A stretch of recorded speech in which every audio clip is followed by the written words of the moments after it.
The morning sun filtered through the windows of the small cafe on Maple Street, casting gentle shadows across the worn wooden tables. Sarah Martinez sat in her usual corner booth, her fingers wrapped around a steaming cup of coffee as she watched the world wake up outside. At 28, she had the kind of face that people forgot easily, pleasant but unremarkable, with soft brown eyes and shoulder-length dark hair that she often tucked behind her ears when she was thinking. The cafe had become her sanctuary over the past 3 months since she'd moved to the quiet town of Millbrook. After years of what she told people was consulting work that required a lot of travel, she had finally decided to settle down somewhere peaceful. The locals knew her as the friendly woman who worked from her laptop, always polite but never sharing too much about herself. She paid her rent on time, helped elderly Mrs. Chen with her groceries, and volunteered at the animal shelter on weekends. What they didn't know was that Sarah Martinez wasn't her real name, and her consulting work had involved eliminating targets across 3 continents for an organization so secretive that most governments denied its existence. She had been one of their best operatives for nearly a decade before she'd finally earned the right to retire. The transition to civilian life had been harder than she'd expected, but Millbrook felt like the fresh start she desperately needed. As she sipped her coffee and reviewed some freelance graphic design work on her laptop, a skill she'd picked up as a cover identity years ago but had grown to genuinely enjoy. Sarah noticed the 3 men who had been lingering outside the hardware store across the street for the past 20 minutes. They were trying to look casual, but their positioning was too deliberate, their movements too coordinated. One kept checking his phone while maintaining visual contact with the cafe windows. Another pretended to read a newspaper but never turned the pages. The third was smoking, but he'd lit the same cigarette twice without seeming to notice. Sarah's pulse didn't quicken. Years of training had taught her to control her physiological responses. But her mind immediately shifted into the analytical mode that had kept her alive through countless missions. She cataloged their appearances. Mid-20s to early 30s, physically fit, wearing clothes that were neither too expensive nor too cheap. The kind of men who could blend into most crowds but stood out in a small town like Millbrook where everyone knew everyone else. She continued working on her laptop, occasionally glancing up as if checking the time or looking for the waitress, using these moments to gather more information. The men were clearly watching the cafe, but their attention seemed to be focused on her specifically. When she got up to refill her coffee cup at the counter, she noticed one of them speak into what looked like a Bluetooth headset. "More coffee, honey?" asked Dolores, the 60-something waitress who had worked at the cafe for longer than most people had lived in Millbrook. "Please," Sarah replied with a smile, holding out her cup. "Busy morning out there." Dolores glanced toward the windows and frowned slightly. "Those boys have been standing around for a while now. Don't recognize them. And I know just about everyone in a 50-mile radius. You don't suppose they're up to something, do you?" "Probably just passing through," Sarah said, though she was already formulating contingency plans. The cafe had 3 exits: the main door, a back door through the kitchen that led to an alley, and a window in the bathroom that opened onto a side street. Her car was parked 2 blocks away, close enough to reach quickly, but far enough to avoid being boxed in if this was some kind of trap. She returned to her table and continued working, but now she was also assessing the other customers as potential civilians who might be caught in crossfire. There was Mr. Peterson reading his morning paper in the booth by the window, the Johnson twins sharing a plate of pancakes before school, and a young mother with her toddler who was making a mess with his oatmeal. All people who had nothing to do with her past life and didn't deserve to be put in danger. The question was, who had found her, and what did they want? She had been careful to cover her tracks when she left the organization. Her handler, a man known only as Control, had assured her that her retirement was legitimate and that her location would remain confidential. But there were other possibilities. Former targets who had survived and wanted revenge. Rival organizations who saw her as a threat or an asset to be acquired. Government agencies that had finally connected enough dots to identify her. Or perhaps these weren't professionals at all. Maybe they were small-time criminals who had picked the wrong target, thinking she was just another isolated woman in a small town. If that was the case, she almost felt sorry for what was about to happen to them. Sarah's phone buzzed with a text message. She glanced down and felt her blood run cold. The message was from a number she didn't recognize, but she knew exactly who had sent it. The rabbit can't hide forever. Time to come home. Only 3 people had ever called her Rabbit: her old partner Marcus, who had been killed in Prague 2 years ago, Control, who communicated only through secure channels, and Viktor Kozlov, a Russian operative who had been hunting her for the better part of 5 years after she'd eliminated his brother during a mission in Kiev. Viktor was ruthless, patient, and very good at his job. If he had found her in Millbrook, it meant he had been watching and planning for weeks, possibly months. The 3 men outside were likely just the beginning. He would have backup plans, escape routes mapped out, and contingencies for every scenario she might attempt. But Viktor had made one crucial mistake. He was used to hunting the woman she used to be, the one who followed protocols, checked in with handlers, and operated within the constraints of an organization. He wasn't prepared for someone who had been living as a civilian for months, someone who had grown to care about the people in this small town and would do whatever it took to protect them. Sarah closed her laptop and gathered her things with the same casual movements she'd been making all morning. To anyone watching, she was just finishing up her work and getting ready to leave. She left money on the table for her coffee and a generous tip for Dolores, then walked to the bathroom as if she had no concerns beyond the ordinary. Once inside, she locked the door and quickly assessed the window. It was large enough for her to fit through, and the drop to the side street was only about 6 feet. She opened it quietly and listened for any sounds that might indicate someone was waiting outside. The alley was empty, but she could hear voices from the street, male voices speaking in what sounded like Russian. Sarah climbed through the window with practiced ease, landing silently in a crouch behind a row of trash bins. She could see the backs of 2 of the men from this angle, confirming that they had repositioned themselves to cover the cafe's exits. They weren't expecting her to go through a bathroom window, which gave her a small advantage. She needed to get to her car, but more importantly, she needed to draw Viktor's people away from the cafe and away from the innocent people inside. The last thing she wanted was for Mr. Peterson or the Johnson twins to become casualties in a war that had nothing to do with them. Moving carefully through the shadows between buildings, Sarah made her way toward the main street. She had memorized every alley, fire escape, and hiding spot in Millbrook during her first week here, old habits that were now proving invaluable. As she moved, she mentally reviewed everything she knew about Viktor's methods. He preferred to work with small, highly trained teams rather than large groups. He liked to study his targets extensively before making a move, which explained why he had been watching her for so long. He was methodical and professional, but he also had a personal vendetta that made him occasionally reckless. His brother's death had been collateral damage during a mission, not a direct assassination, but Viktor had never accepted that distinction. Sarah reached the corner of Main Street and carefully peered around the building. She could see her car in the distance, but there was now a 4th man standing near it. Tall, blonde, with the kind of military bearing that was impossible to hide completely. That would be Viktor himself. He had always been hands-on when it came to personal vendettas. A plan began to form in her mind. It was risky and would require her to rely on skills she hadn't used in months, but it would get Viktor and his team away from the cafe and give her a chance to end this once and for all. She just needed the right moment and the right distraction. The sound of children laughing carried across the street as the local elementary school began its morning recess. In 15 minutes, those same children would be walking past the cafe on their way to the library for their weekly field trip. Sarah couldn't let that happen with armed men positioned around the area. She pulled out her phone and sent a text to a number she had memorized but hoped never to use.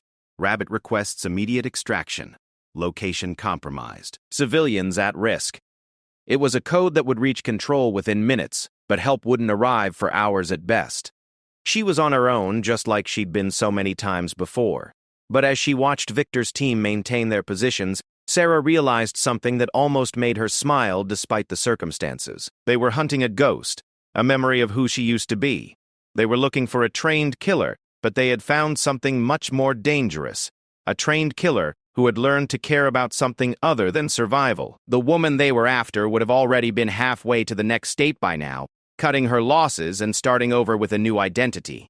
But Sarah Martinez had spent 3 months helping Mrs. Chen with her groceries, had promised to help with the animal shelter's fundraiser next week, and had grown to love her quiet mornings in the cafe with Dolores fussing over her coffee.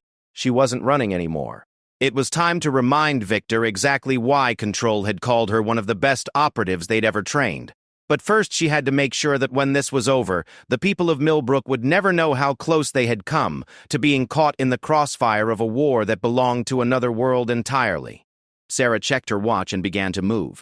The children's field trip would start in 12 minutes, and she intended to have Victor and his team far away from here by then, even if it meant revealing exactly who and what she really was. Some things were worth coming out of retirement for, and protecting innocent people was at the top of that list. As she made her way through the shadows toward her confrontation with the past, Sarah felt something she hadn't experienced in years. She was fighting for something that mattered more than just staying alive. For the first time since she'd left the organization, she felt like she was exactly where she belonged. Sarah moved through the narrow alley behind Murphy's hardware store with the fluid grace of someone who had spent years perfecting the art of remaining unseen. Every step was calculated, every shadow utilized. The muscle memory was coming back, despite months of civilian life, her body remembering lessons that had been carved into her very bones through years of training and real-world application. She could hear Victor's voice now, speaking in rapid Russian to his team through their communication devices. His tone was calm and professional, but Sarah detected an undertone of excitement. He had been hunting her for 2 years, and he believed he finally had her cornered. What he didn't realize was that he had just walked into a hunting ground where she held every advantage. Millbrook might seem like an ordinary small town to outsiders, but Sarah had spent 3 months learning every detail of its layout. She knew that the old storm drain system connected most of the downtown buildings. She knew which fire escapes were kept locked and which weren't. She knew the daily routines of the police force, all 3 officers who served a town of 1,200 people. Most importantly, she knew the blind spots in the security camera system that the town council had installed the previous year after a minor break-in at the grocery store. Victor's mistake was bringing his European urban warfare tactics to a place where everyone knew everyone else, and strangers stood out like neon signs. His team might be experts at surveillance and elimination, but they were operating in an environment they didn't understand, against someone who had made this place her sanctuary. Sarah reached the back of the hardware store and carefully climbed the fire escape to the 2nd floor, where old Mr. Murphy stored inventory that hadn't moved in decades. She knew he wouldn't arrive until 10, giving her at least an hour to work with. From the small window facing Main Street, she had a perfect view of Victor's position near her car and could see 2 of his men maintaining their watch on the cafe. She pulled out a small pair of binoculars from her purse, a tool she'd carried out of habit but never expected to need again. Through them, she could see Victor more clearly. He looked older than when she'd last encountered him in Berlin, with new lines around his eyes and gray threading through his dark hair. The loss of his brother had aged him, but it had also made him more focused, more dangerous. He stood with the patient stillness of a predator who knew his prey had no escape route. But Victor had made his second mistake by assuming she would run. The organization had trained her never to become emotionally attached to places or people, to always be ready to abandon everything and disappear without a trace. They had created the perfect ghost, someone who could slip between identities as easily as changing clothes. What they hadn't anticipated was what would happen when that ghost decided to stop running and start living. Sarah's phone buzzed again. Another message from Victor's number. You have 10 minutes to show yourself. After that, we start with the old woman in the cafe, then the children walking to school. Your choice, Rabbit. The threat sent ice through her veins, but it also confirmed something crucial. Victor's intelligence about her was incomplete. He knew she had grown attached to Millbrook, but he didn't understand the extent of that attachment or how it had changed her approach to problem-solving.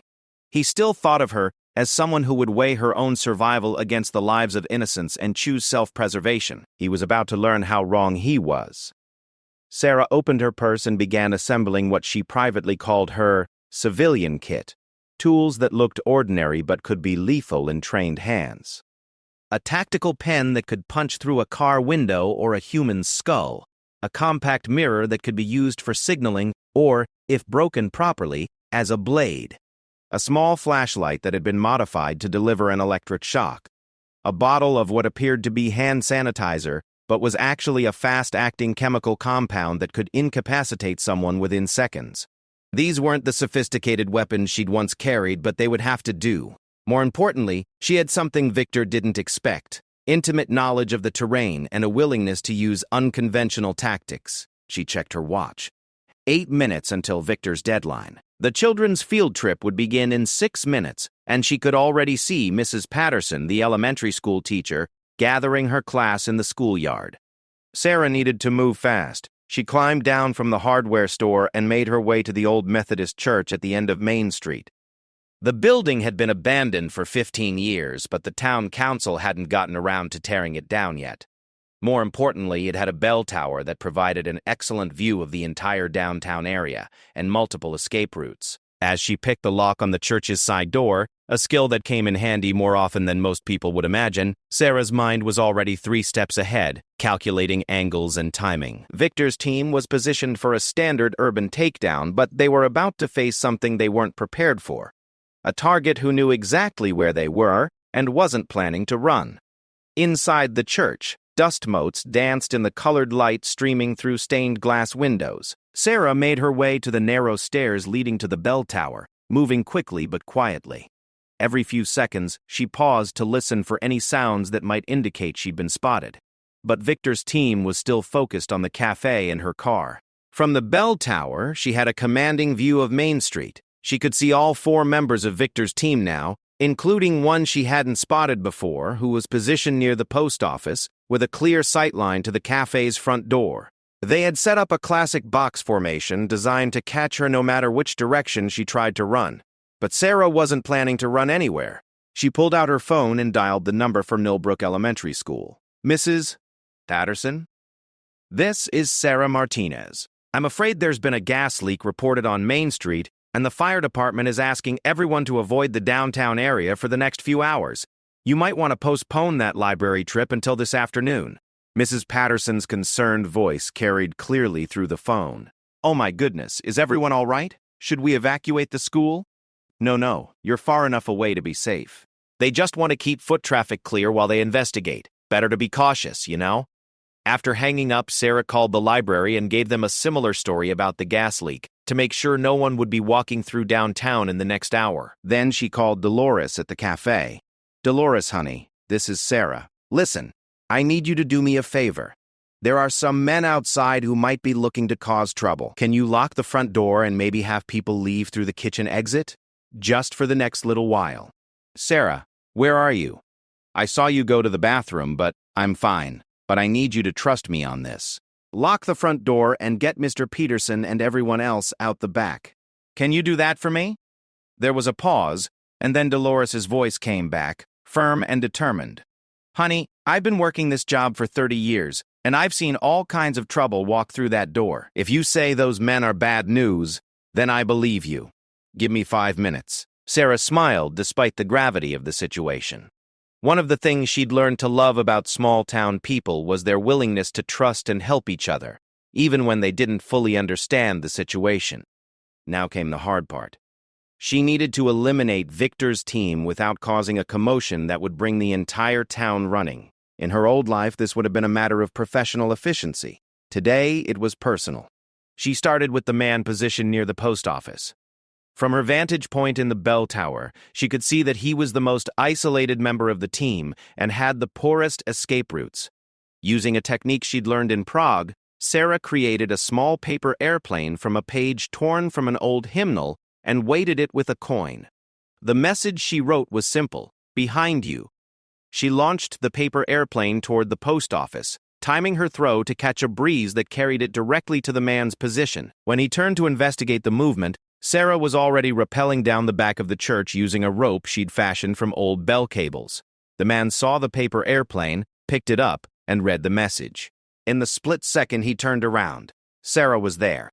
The tactical pen struck a specific pressure point on his neck, and he collapsed unconsciously into her arms. She dragged him into the post office's back entrance and used his own zip ties to secure him to a heating pipe.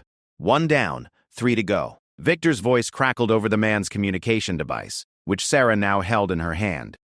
Anton, report. Anton, respond. The comm was beginning to crack slightly. Sarah made her way to the next target, using a route that took her through the old tunnel system that connected the church basement to several downtown buildings. The tunnels had been built during Prohibition, when Millbrook had served as a waypoint for smugglers running alcohol from Canada. Local teenagers sometimes used them for parties, but most adults had forgotten they existed. The second team member was positioned behind Sarah's car, using the vehicle as cover while maintaining visual contact with the cafe. She approached from below, emerging from a storm drain directly beneath his position. Before he could react, she had disabled him using a sleeper hold that took exactly 4 seconds to render him unconscious. 2 down, 2 to go, including Victor. By now, Victor would be realizing that his hunter had become the hunted, but he was too professional to panic. Instead, he would adapt his tactics and try to turn the situation to his advantage. Sarah could hear him speaking more urgently into his communication device, trying to re-establish contact with his missing team members. She made her way to the hardware store again, this time entering through the front door as if she were just another customer. Old Mr. Murphy looked up from his newspaper with a friendly smile. "Morning, Sarah. You're here early today. Just needed some picture-hanging wire," she said, selecting a small coil of strong, thin cable. "And maybe some of those heavy-duty zip ties. Planning a project?" "Something like that," Sarah replied, leaving money on the counter. "Mr. Murphy, would you mind staying in the back room for the next hour or so? There might be some construction noise outside, and I wouldn't want you to be disturbed." Mr. Murphy had lived in Millbrook for 70 years and had seen enough to recognize when someone was trying to keep him safe without alarming him. He nodded and made his way to the back room without asking questions. Sarah positioned herself near the front window where she could see Victor and his remaining team member clearly. They had moved closer together, recognizing that their formation had been compromised. Victor was speaking into his phone, probably calling for backup or extraction. That was when Sarah realized Victor's third and most crucial mistake. He had assumed that she was alone and vulnerable in Millbrook, cut off from any resources or support. He didn't know about the message she'd sent to control hours earlier, or about the extraction team that was probably already en route. But more importantly, he didn't understand that she no longer needed the organization's support to be effective. 3 months of civilian life hadn't made her soft. It had given her something to fight for beyond just survival. Sarah checked her watch. Victor's 10-minute deadline had passed 5 minutes ago, but he hadn't made good on his threat to hurt the people in the cafe. That meant either he was bluffing, or he had realized that the cafe was now empty thanks to Dolores's quick action. Either way, his leverage was gone. It was time to end this. She stepped out of the hardware store and walked directly toward Victor's position, making no attempt to hide or use cover. Her hands were empty and visible, but her posture radiated the kind of confidence that came from knowing exactly how a situation was going to end. Victor saw her approaching and raised his weapon, a compact submachine gun that had been concealed under his coat. His remaining team member did the same, and for a moment, the 3 of them stood in the middle of Main Street like gunfighters in an old Western movie. "Hello, Victor," Sarah said, her voice carrying clearly in the morning air. "It's been a long time." Victor Kozlow stood in the middle of Main Street with his weapon trained on the woman who had haunted his dreams for 2 years. Up close, she looked different from the surveillance photos he'd memorized, softer somehow, more human. The sharp edges that had once defined her every movement had been smoothed by months of civilian life, but he could still see the predator lurking just beneath the surface. "Anya Volkov," he said, using the name he'd known her by in their previous encounters. "You look well for someone who should be dead." "That's not my name anymore," Sarah replied, her voice steady and calm. "And you're making a mistake, Victor. This doesn't have to end the way you think it does." Victor's laugh was bitter and cold. "My brother would disagree." "But then, he can't disagree with anything anymore, can he?" His finger tightened on the trigger, but something in Sarah's posture made him hesitate. She stood with her hands at her sides, completely relaxed despite having 2 weapons pointed at her. It was either supreme confidence or a death wish, and he'd known her long enough to know she didn't have the latter. "Your brother died because he was in the wrong place at the wrong time," Sarah said. "The target was the arms dealer, not him. Dmitri was collateral damage, nothing more." "Nothing more?" Victor's voice rose slightly, the first crack in his professional demeanor. "He was my blood, my only family. And you killed him for what? Money? Orders from some faceless handler?" Sarah studied Victor's face, seeing not just the grief but the guilt that was eating him alive. She had read his psychological profile years ago when they were both active in the field. Victor blamed himself for his brother's death because he had recommended Dmitri for the assignment that put him in that Prague warehouse on the night she'd been ordered to eliminate Yuri Petrov. "I've killed a lot of people, Victor," she said quietly. "Some deserved it, some didn't. Some were targets, some were obstacles, and some were just unlucky. But I remember every single one of them, including Dmitri. Do you want to know what his last words were?" Victor's hand trembled slightly, but he didn't respond. He said, "Tell Victor I'm sorry." He knew he'd walked into something he shouldn't have, and his last thought was about you. Not his own life, not the pain, just that he was sorry for letting you down. The words hit Victor like a physical blow, and for a moment his professional mask slipped completely. His remaining team member, a lean, scarred man Sarah didn't recognize, glanced nervously between Victor and their target, clearly uncomfortable with the personal nature of the confrontation. "You're lying," Victor said, but the conviction was gone from his voice. "I don't lie about the dead," Sarah replied. "I have enough real sins to carry without adding false ones."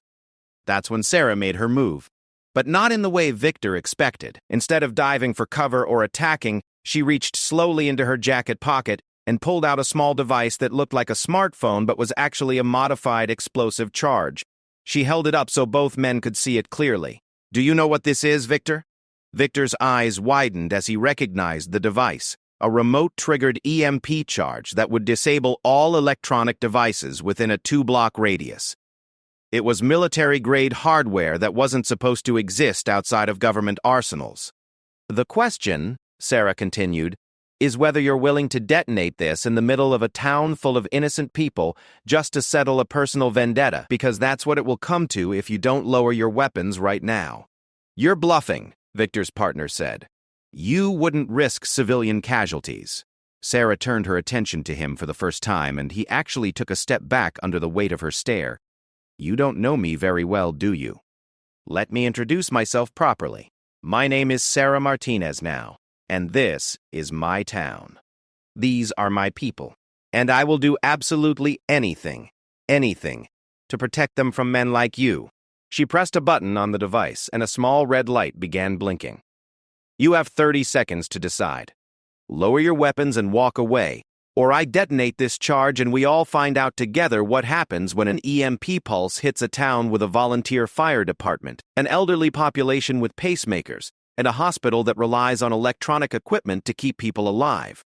Victor stared at her in disbelief. "You've changed.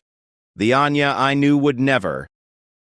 The Anya you knew was a tool created by people who valued efficiency over humanity." Sarah interrupted. "But she's gone, Victor. What you're facing now is someone who has learned the difference between existing and living, between surviving and protecting something worth dying for." The tension in the street was almost unbearable. Victor's finger was still on his trigger, but Sarah could see the calculation happening behind his eyes. He was weighing his desire for revenge against the potential consequences, trying to determine if she was bluffing about the EMP device. She wasn't. The device was real, though its effects wouldn't be quite as catastrophic as she'd described. But Victor didn't know that, and she was counting on his intelligence to override his need for vengeance. 15 seconds, she said calmly. That's when the sound of approaching helicopters began to echo off the buildings around them. Victor's head snapped up, his tactical training automatically identifying the sound as military aircraft moving fast and low. Sarah didn't look up, but she allowed herself a small smile. "Ah," she said. "That would be my backup arriving. I told you this doesn't have to end the way you think it does." Victor's partner was already backing away, his survival instincts overriding his loyalty to the mission. "Victor, we need to go. Now." But Victor wasn't moving. His eyes were locked on Sarah's face, searching for something he couldn't quite identify. "Who are you?" he asked quietly. "I'm someone who used to be very good at killing people," Sarah replied. "But these days I'm even better at keeping them alive." The helicopters were getting closer, and Victor finally seemed to accept that his mission had failed. He lowered his weapon slightly but didn't put it away entirely. "This isn't over, Anya. Sarah. Whoever you are now." "Yes, it is," she said with absolute certainty. "Because if you ever come near this town again, If you ever threaten these people again, I won't just stop you, I'll erase you so completely that it will be like you never existed at all. And unlike what happened to Dmitri, that won't be collateral damage. That will be very, very personal. Victor held her gaze for another moment, then nodded to his partner. They began backing away toward a motorcycle that Sarah only now noticed was parked behind the drugstore. Professional to the end, Victor had planned multiple escape routes, but before they could reach their bike, the first helicopter appeared over the rooftops, a sleek black aircraft that bore no identifying marks but radiated official authority. Ropes dropped from its sides, and 6 heavily armed figures in tactical gear rappelled to the street with military precision. Sarah recognized the gear and the movements immediately. Control had sent a full extraction team, which meant he was taking her situation very seriously indeed. The team leader approached her with weapons lowered but ready, his face hidden behind a tactical mask. "Nightingale," he said, using Sarah's old operational code name. "Control sends his regards and instructions to terminate this situation with extreme prejudice." Sarah looked at Victor, who had frozen at the appearance of the extraction team. His partner had his hands up, recognizing that they were now completely outgunned and outmaneuvered. "Stand down," Sarah told the team leader. "The situation is contained. Ma'am, our orders are to eliminate the threat to your cover identity." Sarah turned to face the team leader directly, and something in her posture made it clear who was in charge of this situation. "Your orders have changed. These men are leaving Millbrook and won't be returning. Isn't that right, Victor?" Victor looked between Sarah and the extraction team, finally understanding the full scope of what he had walked into. He had thought he was hunting a retired operative who was vulnerable and alone. Instead, he had found someone who could call in military-grade backup with a single phone call, someone who still had the full resources of her former organization available when needed. "This is over," Victor said quietly. "We're leaving." "Smart choice," Sarah replied. She turned to the team leader. "Escort them to the town limits and make sure they keep going. No violence necessary unless they force the issue." The team leader hesitated for a moment, then spoke into his communication device. After a brief conversation, he nodded. "Control confirms your authority in this matter, Nightingale. The threats will be escorted out and monitored to ensure non-return." As Victor and his partner were led away by half the extraction team, the team leader remained with Sarah. "Control would like to speak with you," he said, offering her a satellite phone. Sarah took the phone and walked a few steps away for privacy. Control's familiar voice came through clearly despite the encryption. "I was beginning to think you'd forgotten how to call for help," he said in the dry tone that had both annoyed and comforted her through dozens of missions. "I was hoping I'd never have to," Sarah replied. "Victor Kozlov is persistent. I'll give him that. We've been tracking his movements for months, but he's better at staying hidden than most. How did you want to handle this long term?" Sarah looked around at the town she had come to love. The cafe where Dolores was probably worrying about her. The hardware store where Mr. Murphy was hiding in the back room, the school where children were safely away from danger thanks to her quick thinking. "He's not the real problem," she said. "The real problem is that my location has been compromised. Other people will come looking eventually. We can relocate you again. New identity, new city, full support package." Sarah was quiet for a long moment, considering the offer. It would be the safe choice, the smart choice. It would mean abandoning everything she'd built in Millbrook, but it would also mean that Victor's threat would disappear and her new life could continue uninterrupted. "No," she said finally, "I'm staying." "Sarah, that's not wise. If Victor found you, others will too. Then I'll deal with them when they come. But I'm not running any more, Control."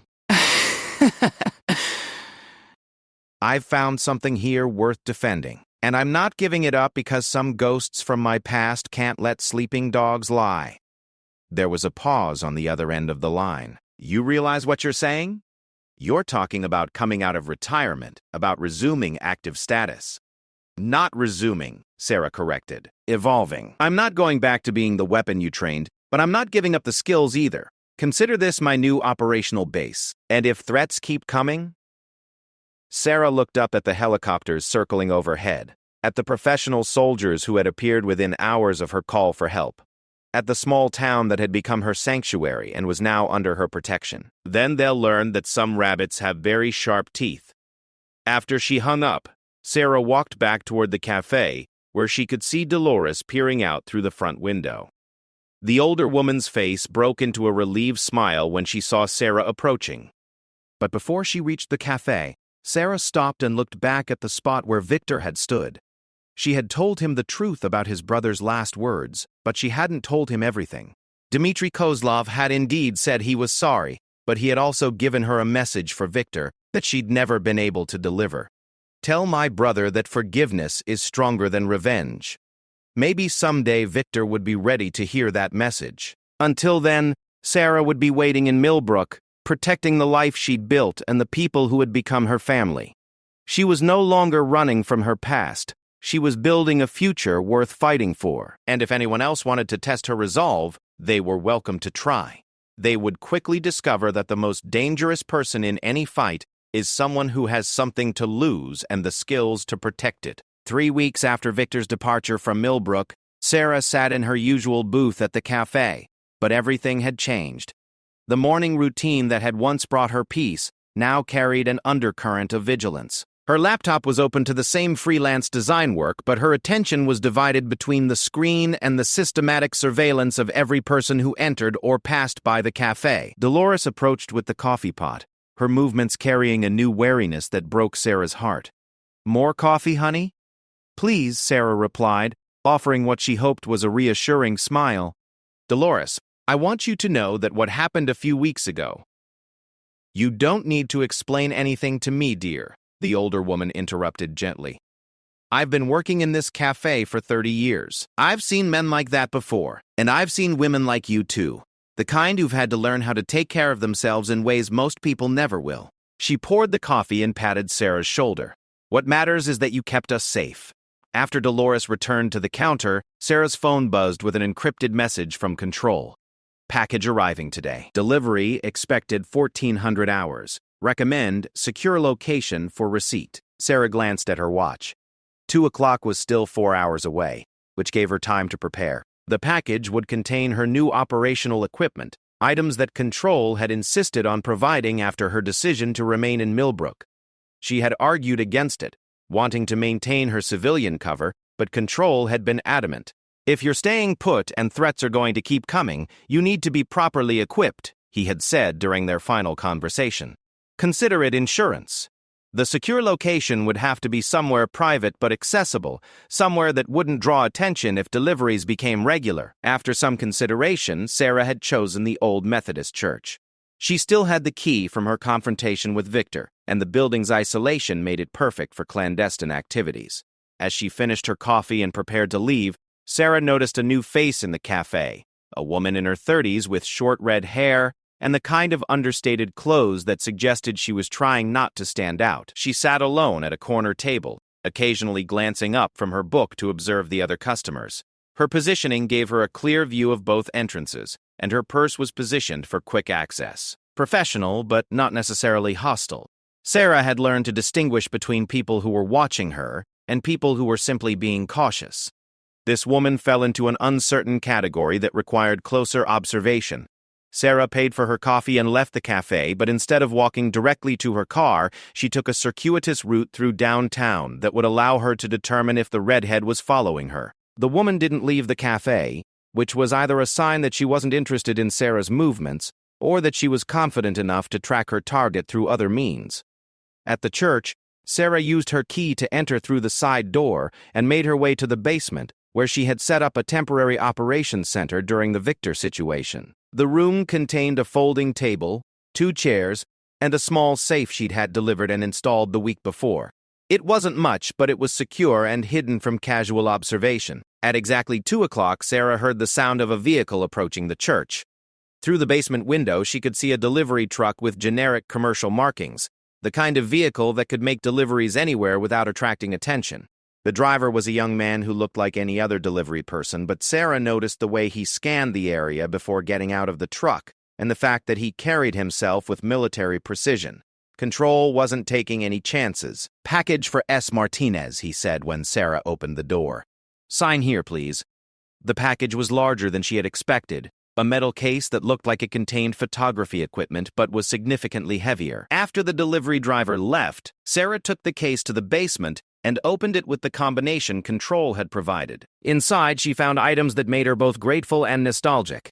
A compact pistol with several magazines of ammunition, a tactical knife that could pass for a camping tool, a sophisticated communication device disguised as a tablet computer, various electronic surveillance equipment, and what appeared to be a first aid kit, but contained medical supplies that went well beyond treating cuts and bruises. There was also a manila envelope containing 3 different sets of identification documents, each with Sarah's photograph, but different names and backgrounds. Control was giving her the option to become someone else again if the situation required it, but also ensuring she could maintain her Sarah Martinez identity if she chose to. At the bottom of the case was a handwritten note. The old church is compromised. Recommend new location for future communications. Also, be advised that your visitor at the cafe this morning is Claire Dubois, formerly of DGSE, believed to be freelance now, but approach with extreme caution. Surprised Sarah felt a chill run through her. DGSE was France's external intelligence agency, and Claire Dubois was a name she recognized from her active days. If Claire was in Millbrook, it wasn't a coincidence and it wasn't good news. She quickly packed the equipment into a gym bag she'd brought for this purpose, then erased all traces of her presence in the basement. Control was right, the church was no longer secure. She would need to find a new location for operational activities, somewhere that wouldn't compromise her civilian cover but could serve as a safe house if needed. As Sarah locked up the church and prepared to leave, she noticed a small surveillance device hidden among the old hymnals near the door. It was sophisticated equipment, recently placed, and definitely not there during her previous visits. Someone had been watching the church, which meant they might have observed the delivery. The device was still active, its small LED indicator showing that it was transmitting. Sarah left it in place. Removing it would alert whoever was monitoring that their surveillance had been detected. Instead, she made a mental note of its location and continued with her normal departure routine. But now she had a decision to make about Claire Dubois. The French agent's presence could mean several things. She might be hunting Sarah for reasons related to past operations.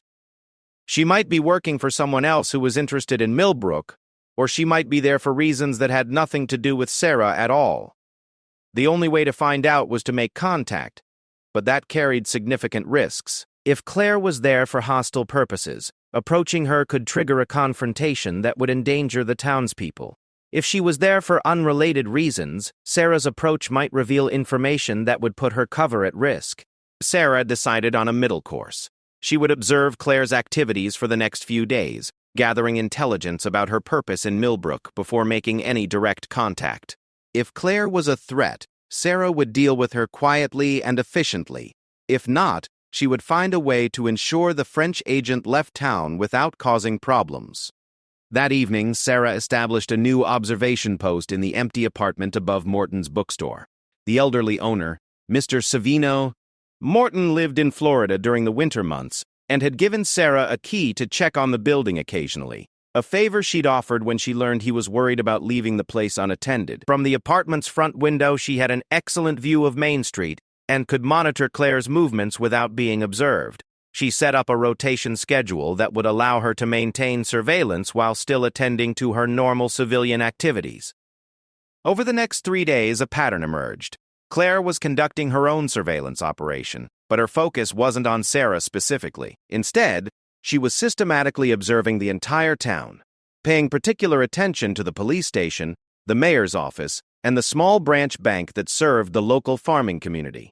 On the 3rd day, Sarah observed Claire making contact with someone outside of Millbrook. She used a payphone at the gas station on the edge of town, an anachronistic choice that suggested operational security concerns.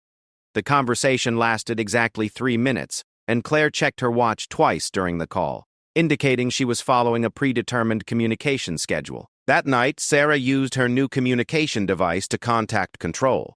The conversation was brief and encrypted, but Control's response was immediate and concerning. Claire Dubois disappeared from DGSE 6 months ago under suspicious circumstances, he reported.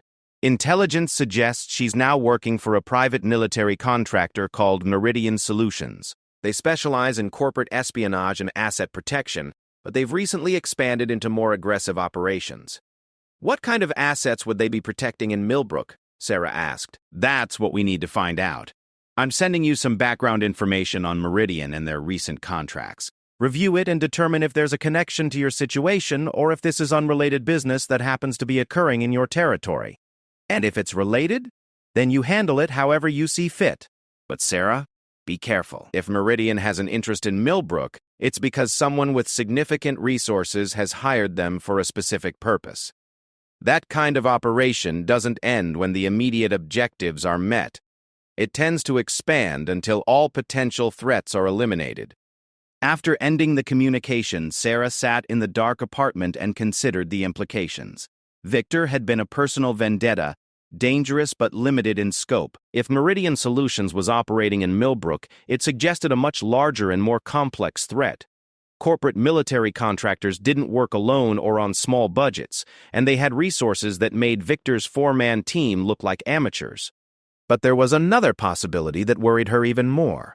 What if Meridian's interest in Millbrook wasn't related to her past as an operative, but to her present as Sarah Martinez? What if someone had discovered her civilian identity and was planning to use it against her former organization? The implications of that scenario were staggering. It would mean that her retirement had been compromised from the beginning, that someone had been playing a much longer game than she had realized. It would also mean that everyone in Millbrook, Dolores, Mr. T. Stimpoles, Murphy, Mrs. Chen, all of them were potential targets in a conflict they couldn't possibly understand. As Sarah watched the empty street below, she made a decision that would have seemed impossible 6 months earlier. If Meridian Solutions wanted to operate in her town, they were welcome to try. But they would quickly discover that Millbrook now had a guardian who was very experienced in dealing with corporate military contractors and their methods. She had spent 2 years trying to leave her old life behind, but it seemed that her old life wasn't done with her yet. The difference was that this time, she wasn't just fighting for survival or following orders from control. This time, she was fighting for a home she had chosen and people she had come to love. Meridian Solutions was about to learn that some territories were more heavily defended than they appeared, and that the most dangerous opponent was someone who had nothing left to lose except the life they had built for themselves. Sarah began planning her approach to Claire Dubois, but now her objectives had changed. She wasn't just gathering intelligence anymore. She was preparing for war. The confrontation came at dawn on a Tuesday morning, when Millbrook was wrapped in the kind of thick fog that rolled in from the surrounding farmland and turned the familiar streets into something mysterious and dangerous. Sarah had been expecting it for 3 days, ever since she'd intercepted the encrypted communication between Claire Dubois and her handlers at Meridian Solutions. The message had been brief but chilling. Asset confirmed in location. Recommend immediate extraction. Civilian casualties acceptable if necessary for mission success. Sarah stood at her bedroom window, watching the fog swirl around the streetlights as she made her final preparations. She had spent the past 72 hours moving through Millbrook like a guardian angel, placing protective measures that the townspeople would never see or understand. Motion sensors in strategic locations. Communication jammers hidden in locations that would disrupt hostile radio traffic. Emergency medical supplies cached in buildings where injured civilians might need immediate treatment. Most importantly, she had quietly convinced key people to be elsewhere when the confrontation came. Chen was visiting her daughter in the next county. The Johnson twins had been sent to their grandmother's house with a story about their parents needing to attend a family emergency. Mr. W.F.T. Peterson had been persuaded to take his first vacation in 5 years after Sarah had anonymously gifted him airline tickets to visit his son in California. The people she couldn't move, she had prepared. Dolores knew to lock the cafe and stay in the reinforced back office if she heard what Sarah euphemistically called construction noise before 9 in the morning. Mr. Murphy had been given a similar warning about staying away from the front of his store. The 3 police officers who served Millbrook had received anonymous tips about a drug trafficking operation requiring their attention in a location that was safely outside the town limits. It's about history about Sarah had turned Millbrook into a fortress, but she had done it so carefully that its defenders didn't even know they were being protected. The attack came exactly as she had predicted. 6 vehicles approaching from 3 directions in a coordinated assault designed to cut off all escape routes. Sarah watched from her window as the first team positioned themselves around her apartment building, while the second team moved to secure the downtown area. The third team was undoubtedly heading for the communications tower on the hill outside town, intending to jam any calls for help. What they didn't know was that Sarah had been ready for this moment since she'd first arrived in Millbrook 6 months ago. The apartment she lived in was actually the second floor of what had once been the town's telephone exchange building, constructed in the 1940s with reinforced concrete walls and a basement that connected to the old tunnel system.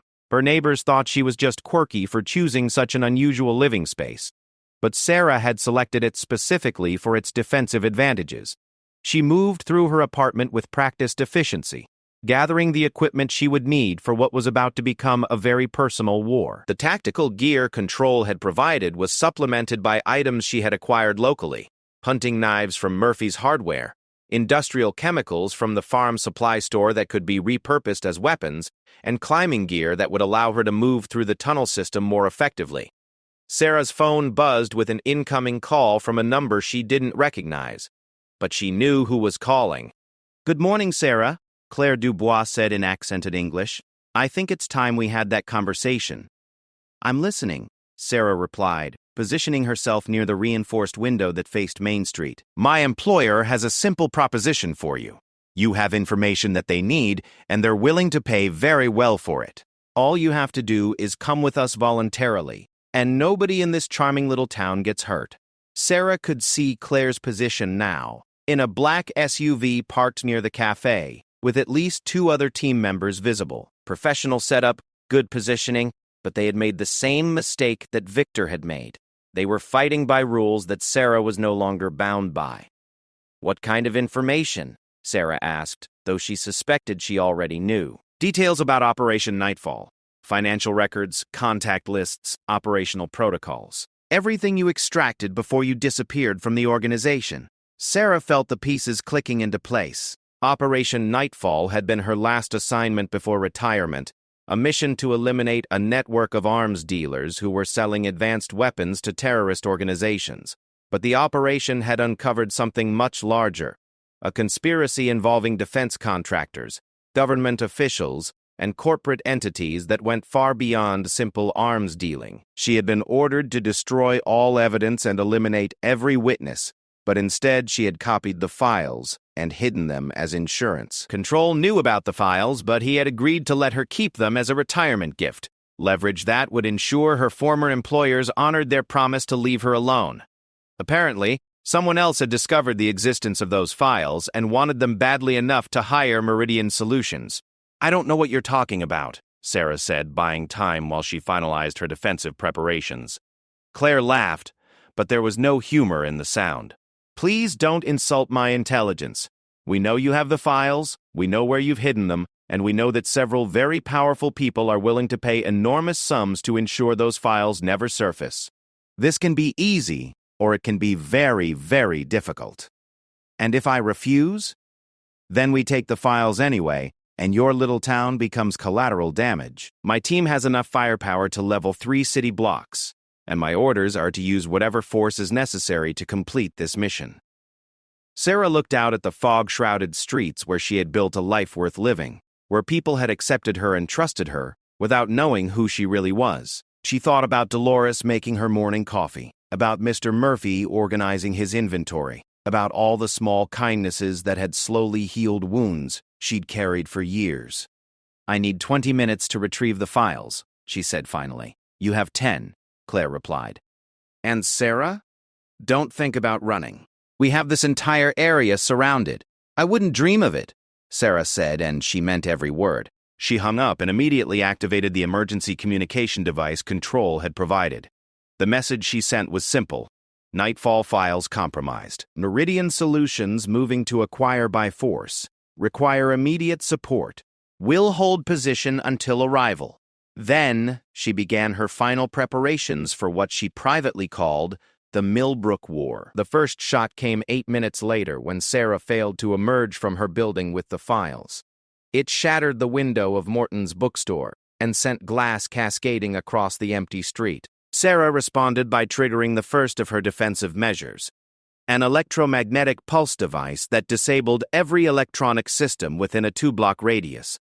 The sudden silence that followed was eerie. No car engines running, no radio chatter, no electronic communication between the Meridian teams.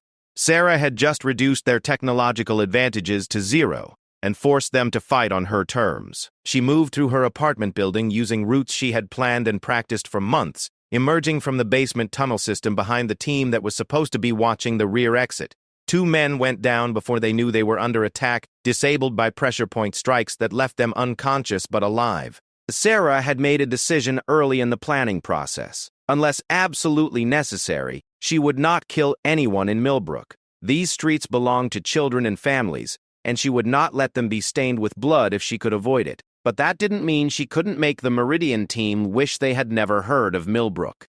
The second team, positioned around the cafe, found themselves dealing with what appeared to be a gas leak that forced them to retreat or risk being overcome by chemical fumes. What they didn't know was that Sarah had spent weeks learning the layout of the old gas lines under Main Street and had rigged several controlled releases that would create a dangerous but non-lethal threat.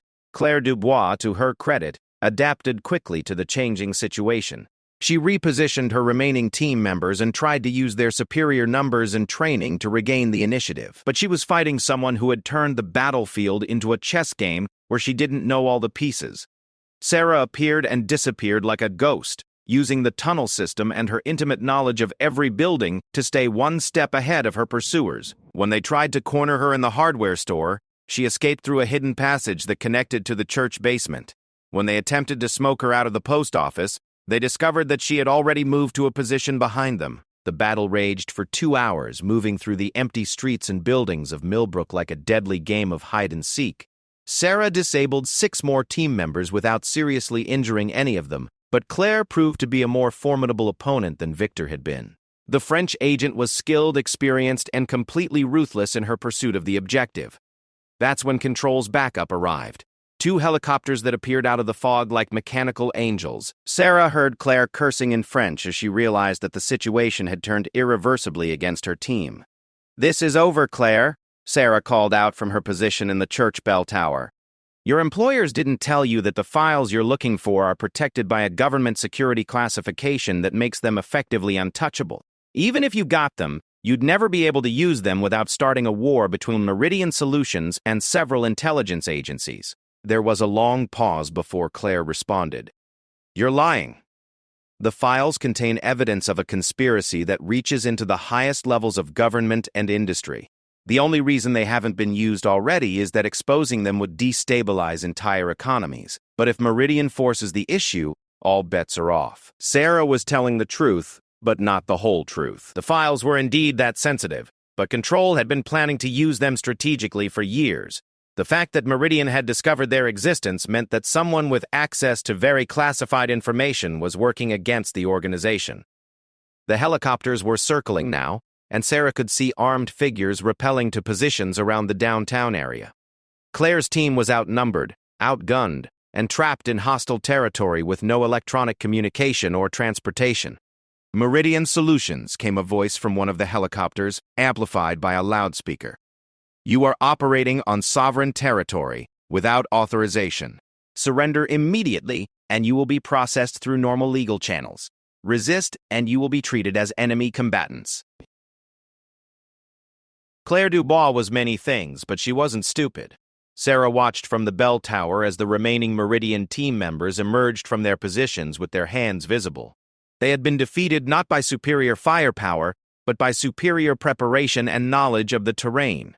But as Sarah climbed down from the bell tower, she realized that this victory was also a defeat. Millbrook was no longer safe for her. Too many people now knew where to find her, and the next team that came looking might not be as restrained as Meridian had been. Control was waiting for her at the cafe, sitting in her usual booth like he belonged there. He was a thin, gray-haired man who looked like a retired accountant but commanded resources that most governments envied. "Impressive work," he said as Sarah sat down across from him, "though I notice you didn't kill any of them." "This isn't that kind of place," Sarah replied. "These people have been good to me. I won't repay that kindness by turning their home into a battlefield. Which brings us to our problem, Control said. Meridian Solutions works for the highest bidder, and someone with very deep pockets wants those files. They won't stop coming, and next time they'll be better prepared. So what are you suggesting? Control slid a folder across the table. New identity, new location, full support package. We can have you relocated and established somewhere safe within 72 hours. Sarah looked at the folder but didn't open it. Through the cafe windows, she could see Dolores arriving for work, her face showing relief when she saw that the construction was over and everything appeared normal. No, Sarah said finally. Sarah, be reasonable. You can't protect this entire town indefinitely. Watch me, she replied, standing up from the booth. I'm not running any more Control. I've found something here that's worth fighting for, and I'm not giving it up because some corporate mercenaries want to make my past their present. Control sighed and retrieved the folder. Then you'll need a different kind of support. I can arrange for Millbrook to receive certain federal protections that would make it very expensive for anyone to operate here without authorization. What kind of protections? Let's just say that this town is about to become a very interesting place for researchers studying rural economic development. The kind of research that requires a substantial security presence. Sarah smiled for the first time since the attack had begun. You're going to turn Millbrook into a government installation? I'm going to turn Millbrook into the safest small town in America. Control corrected. And you're going to help me by serving as the local liaison for our research project. Consider it a new kind of retirement. As Control left the cafe, Sarah sat back down in her usual booth and waited for Dolores to bring her morning coffee. Outside, the fog was beginning to clear, revealing a town that looked exactly the same as it had the day before, but was now protected by forces that its residents would never see or understand. Sarah Martinez had tried to leave her old life behind, but it seemed that her old life had other plans. The difference was that now she was writing the terms of engagement. She was no longer a weapon to be aimed at targets chosen by others. She was a guardian protecting something that belonged to her, and if anyone else wanted to test her resolve, they were welcome to try. They would discover that some small towns had very big teeth, and that the most dangerous person in any conflict was someone who had found something worth dying for and the skills to make sure they didn't have to.